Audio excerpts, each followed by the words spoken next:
చైర్మన్‌గా ఉన్న బిఆర్ నాయుడు గారి వీడియోలు బయటకొచ్చాయి. ఆయన మీద చాలా కథనాలు వస్తా ఉన్నాయి. ఈ వ్యవహారం చూసిన తర్వాత మీకేమనిపిస్తా ఉంది?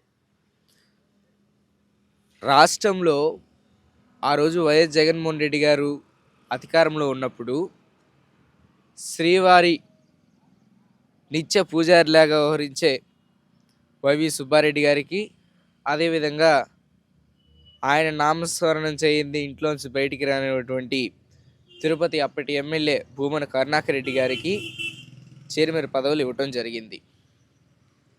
అయితే భూమన కరుణాకర్ రెడ్డి గారి మీద, వైవి సుబ్బారెడ్డి గారి మీద ఆనాడు ప్రతిపక్ష తెలుగుదేశం పార్టీ అనేక విమర్శలు చేసినటువంటి పరిస్థితి.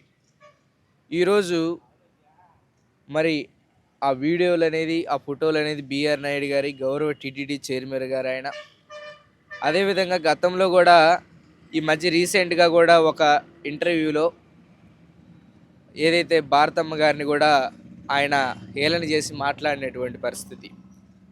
భారతికి లడ్డిస్తే ఆమె పక్కన పడేసింది అని ఆమె మీద నిందేసే కార్యక్రమం. ఎప్పుడు కూడా కూటమి ప్రభుత్వం వైఎస్ జగనన్న హిందూ కాదు, హిందూ ఓట్లు దూరం చేయాలనే ఒకే ఒక భావంతో ఈ కూటమి ప్రభుత్వం అధికారంలోకి వచ్చినప్పటి నుంచి కూడా ఆయన మీద అనేక నిందలేస్తున్నారు. జగన్మోహన్ రెడ్డి గారు అధికారంలో ఉన్నప్పుడే చాలా గుళ్ళు కూడా ఆయన ఏదైతే తెలుగుదేశం పార్టీ 2014 హయాంలో ఏదైతే రోడ్డు కట్టడం వచ్చినాయనో, లేకపోతే కావాలని పడగొట్టిన గుళ్ళు కూడా విజయవాడలో సీతమ్మ వారి పాదాలు కానివ్వండి, ఇంకోటి కానివ్వండి, చాలా గుళ్ళు ఆయన కట్టించినటువంటి పరిస్థితి. అదేవిధంగా ఆయన కాన్స్టిట్యున్సీకి సంబంధించి ఏదైతే వేంపల్లి దగ్గర గండి క్షేత్రానికి సంబంధించి కూడా ఆయన హయాంలోనే శంకుస్థాపన చేసి ఆయన హయాంలోనే దాదాపుగా 80% పనులు పూర్తయినటువంటి పరిస్థితి. ఇది ఇలా ఉండగా శాసన మండలి చైర్మన్ గారికి నిన్న మన రాష్ట్ర చరిత్రలోనే ఒక దళిత ముద్దుబిడ్డకి అవమానం జరిగినటువంటి పరిస్థితి.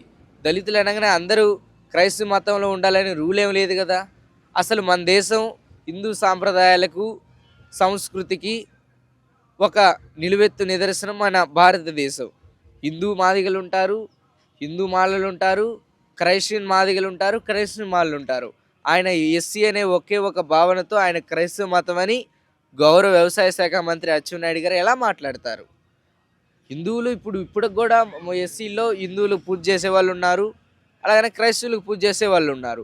ఇలా అనేకమైనటువంటి ఉప్పు పప్పుకు పనికిరానటువంటి ట్రాఫిక్లు శాసన మండలిలో, శాసనసభలో మాట్లాడటం తప్పితే ఏదైతే ఈ బడ్జెట్కి సంబంధించి బడ్జెట్ సమావేశాలు జరుగుతున్నాయి, ఆడబిడ్డ నిధికి ఎంత కేటాయించారు, లేకపోతే నిరుద్యోగ వృత్తికి ఎంత కేటాయించారు, కొత్త ఫంక్షన్లకి ఎంత ఎంత నిధులు కేటాయించారు, ఇప్పుడు జరుగుతూ ఉన్నటువంటి అన్నం క్యాంటీన్లకు సంబంధించి ఎంత నిధులు కేటాయించారు, అలాగే రోడ్ల మరమ్మతులకు సంబంధించి ఎంత నిధులు కేటాయించారు, అదేవిధంగా కూడా టీచర్లు అడుగుతున్నటువంటి వాళ్ళకి బకాయిలకు సంబంధించి ఎంత నిధులు కేటాయించారు, ఫీజు రిజర్స్మెంట్కి సంబంధించి ఎంత నిధులు కేటాయించారు, ఇలాంటి అనేది చెప్పకుండా ఇవన్నీ అడుగుతారని ప్రతిపక్ష వైఎస్ఆర్ కాంగ్రెస్ పార్టీ అడుగుతుందనే ఉద్దేశంతో జగన్మోహన్ రెడ్డి గారి మీద కానీ, వైఎస్ఆర్ కాంగ్రెస్ పార్టీ శ్రేణుల మీద కానీ అక్రమ కేసులు పెట్టడం, ఒక రెడ్ బుక్ రాజ్యాంగం విధించడం ఈరోజు జరుగుతూ ఉన్నటువంటి పరిస్థితి.